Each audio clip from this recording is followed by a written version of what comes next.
സംസ്ഥാനത്ത് അതിതീവ്ര മഴ മുന്നറിയിപ്പ് തുടരും. 2 ജില്ലകളിൽ റെഡ് അലേർട്ട് പ്രഖ്യാപിച്ചു.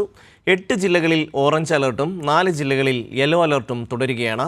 അതിനിടെ ബംഗാൾ ഉൾക്കടലിൽ ഈ വർഷത്തെ ആദ്യ റിമാൽ ചുഴലിക്കാറ്റ് രൂപപ്പെട്ടു. ഞായറാഴ്ചയോടെ ഇത് തീരം തൊടും. തെക്കൻ തമിഴ്നാട് തീരത്തിന് മുകളിലായി ചക്രവാത ചുഴിയും തെക്ക് പടിഞ്ഞാറൻ ബംഗാൾ ഉൾക്കടലിൽ ന്യൂനമർദ്ദവും നിലനിൽക്കുന്നതിനാൽ സംസ്ഥാനത്ത് അതിതീവ്ര മഴ തുടരുമെന്നാണ് കേന്ദ്ര കാലാവസ്ഥാ വകുപ്പിന്റെ മുന്നറിയിപ്പ്. അതിനിടെ ബംഗാൾ ഉൾക്കടലിൽ ഈ വർഷത്തെ ആദ്യ റിമാൽ ചുഴലിക്കാറ്റ് രൂപപ്പെട്ടു.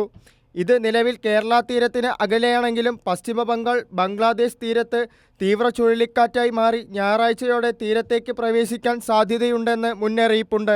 ഇടിമിന്നലോടുകൂടിയ മഴയ്ക്കും മണിക്കൂറിൽ 40 കിലോമീറ്റർ വരെ വേഗതയിൽ വീശിയേക്കാവുന്ന ശക്തമായ കാറ്റിനും സാധ്യതയുണ്ട്. മധ്യ തെക്കൻ ജില്ലകൾക്ക് പുറമെ വടക്കൻ ജില്ലകളിലും മഴ ശക്തമായി തുടരും. തീരദേശ മലയോര മേഖലകളിൽ കനത്ത ജാഗ്രതാ നിർദ്ദേശം നൽകിയിട്ടുണ്ട്. വിനോദസഞ്ചാര കേന്ദ്രങ്ങളിലേക്കുള്ള വിലക്ക് തുടരുകയാണ്. വിഴിഞ്ഞം മുതൽ കാസർഗോഡ് വരെ ഉയർന്ന തിരമാലയ്ക്കും കടലാക്രമണത്തിനും സാധ്യതയുണ്ടെന്ന് ദേശീയ സമുദ്രസ്ഥിതി പഠന ഗവേഷണ കേന്ദ്രം അറിയിച്ചു. ഇനിയൊരു അറിയിപ്പുണ്ടാകുന്നതുവരെ മത്സ്യത്തൊഴിലാളികൾ കടലിൽ പോകരുതെന്നും നിർദ്ദേശമുണ്ട്. കൈരളി ന്യൂസ്, തിരുവനന്തപുരം.